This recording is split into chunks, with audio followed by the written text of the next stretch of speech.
हाथ मार के भगा दिया था। ऐसे नहीं आता था, डर से देख देख के पूरा जेवर चादर तक नहीं छोड़ी। एक बेड में जो चादर होता है ना, उस लेडीज ने यहाँ तक वो बिछाने तक नहीं छोड़ा मेरे देवर के लिए। तुरंत आए, सांसें वगैरह चेक किए, तब तक उनकी खत्म हो चुकी है।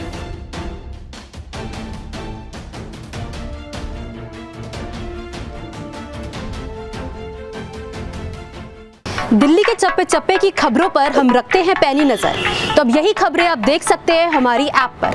तो फिर देर किस बात की है, तुरंत जाइए प्ले स्टोर पर और जाके डाउनलोड कीजिए तेज तर्रार ऐप को।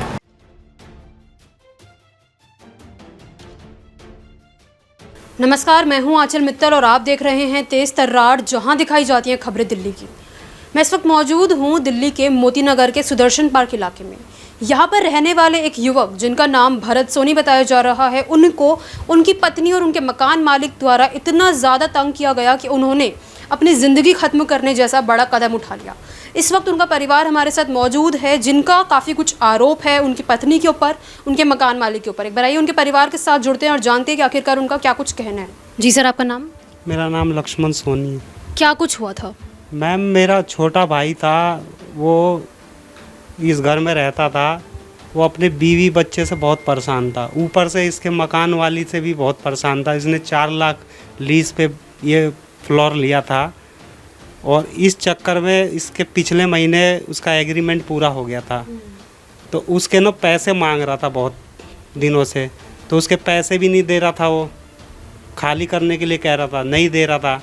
तो उसने मरने से पहले भी ये कहा था कि मेरे पैसे नहीं दे रहा, मैं सुसाइड कर लूँगा। ऊपर से उसकी बीवी भी बहुत लड़ती थी उससे, बच्चे का मतलब उससे बहुत ज़्यादा गम था। क्या हुआ था बच्चे को? बच्चे को भी वो मतलब बॉम्बे ले गई थी अभी कुछ दिन पहले, और बीवी भी चली गई थी। बार बार लड़ती थी, बार बार दोनों लड़ते थे। कितना टाइम हुआ था शादी को? शादी को कितने साल हुआ था? 2 साल हुआ था। 2 सालों से लड़ाई ही हो रही थी? लड़ाई झगड़ा भी कुछ सिर्फ 2 महीने ठीक थी, बाकी 2 महीने ठीक थी, उसके बाद लड़ाइयाँ चालू हो गई। बहुत परेशान करती थी, टॉर्चर करती थी उसको, कि मतलब अब पैसे चोरी कर कर के हमारे घर से अपने घर वालों को भेज देती थी। कैसी शादी हुई थी? लव मैरिज थी या अरेंज? अरेंज मैरिज थी, हमने देख हो के किया था घर से।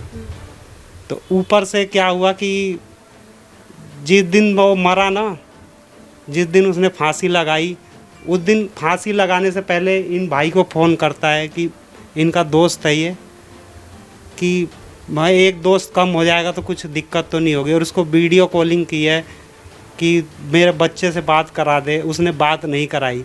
उसी गम में उसने फांसी लगा लिया। अच्छा, जब उन्होंने कदम उठाया तो उनकी बीवी कहाँ पर थी उस वक्त? बॉम्बे में थी, बॉम्बे में चली गई। कहाँ पर था उनका घर?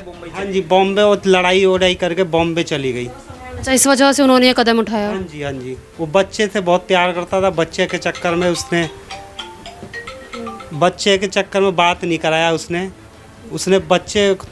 सिर्फ यही बोला कि एक बार बात करा दो। और जब फांसी लगाया ना, तो उसने वीडियो कॉलिंग उसको दिखाई है कि मैं फांसी लगा रहा हूँ, देख लो। फिर भी बच्चा कितना छोटा था? 1 साल का बच्चा है। और पुलिस वालों ने अभी 8 तारीख को हुआ, अभी कुछ भी एक्शन नहीं लिया, कुछ भी। अच्छा, उनकी जो वीडियो की आप बात कर रहे हैं, कुछ है आपके पास ऐसा कुछ हम देख सके? दिखा। पुलिस कौन से थाने में है ये मामला? मोती नगर। पुलिस क्या बोल रही है अभी? पुलिस से अभी कोई भी बात नहीं, हमने पूछा तो कह रहे अभी कुछ भी नहीं हुआ, रिपोर्ट नहीं है। वो मोबाइल भी उसी के पास है, हर चीज़ उसी। और बीवी से हमने बोला तो बीवी देखने भी नहीं आई, उसके अंतिम संस्कार में भी नहीं आई। यहाँ तक उसको बोला गया अच्छा, कि आके एक बार शक्ल देख ले अपने पति का। कह रही है कि मैं उसका बड़ा भाई हूँ मैं। तो उन्होंने ये कहा है कि ऐसा है, तुम लोग कुछ भी करो, हम लोग नहीं आएंगे, हम लोगों से कोई मतलब नहीं है। अपने भाई के तुम पिंडा पड़वाओ, चाहे कुछ भी करो, हमें कोई मतलब नहीं है। और जो ये मकान मालिक थे, उनका क्या इसमें? मकान मालिक को 3 दिन से बुलाया जा रहा है, कभी आधे घंटे में आ रहा हूँ, कभी 1 घंटे में आ रहा हूँ। अभी तक नहीं आया वो, अभी तक वो नहीं आया। आज फ़ोन पे बात किया, कम से कम हमारा 4 लाख रुपये तो हम काम क्रिया में लगाए। यहाँ से हम हट जाए तो कह रहा है हमारे पे पैसा नहीं है। और मकान मालिक यहाँ रहता नहीं है, बहुत दूर रहता है। और हमने है ना मकान मालिक का घर भी नहीं देख रखा है। और इस रूम में फांसी लगाया था। ये दरवाज़ा तोड़ के हम लोग उसको बचाने की कोशिश किए थे। ये दरवाज़ा लेकिन जब तक आप लोग सब कहाँ रहते हैं? हम लोग रामगढ़ कॉलोनी में रहते हैं सब। अच्छा, तो उनके रिश्तेदार ही हैं आप? अकेला यहीं रहता था वो अपने परिवार के साथ? उनका तो परिवार मरने से पहले 10-12 दिन पहले तो चला गया था मुंबई, लड़ाई झगड़ा करके। लोग किसी के साथ नहीं रहती थी, उसकी छोटी वाइफ जो है ना किसी के साथ रहना पसंद नहीं करती थी। जब उनकी नई नई शादी हुई थी तो इनके साथ रहती थी। छोटी बीच दरानी है मेरी, मैं सबसे उसकी बड़ी भाभी, हम लोग अलग रहते हैं। मेरी फैमिली है, 3 बच्चे हैं मेरे, हम लोग अलग अलग रहते हैं। बीच वाली साथ रहती थी, इनके साथ भी 6 महीने तक रही है बस मुश्किल से। उसके बाद लड़ाई झगड़ा करके हमने कहा चलो सुकून से अलग रहेगी, अपने पति के साथ अकेले प्यार से रहेगी, मगर उसमें भी वो राज़ी नहीं हुई। मतलब आप दिन अरे दुख सुख इसमें नहीं आता है, थोड़ी है कि तो कुल टॉर्चर करेगी आदमी को। माँ है उसकी बेचारी, बच्चा को खा गई वो। हमें इंसाफ चाहिए उससे बस, और कुछ नहीं चाहिए।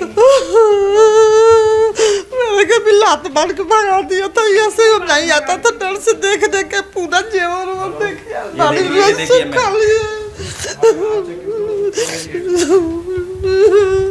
अच्छा, ये है वो कमरा जहाँ पर उन्होंने कदम उठाया? फांसी लगाया था, गया 2 बजे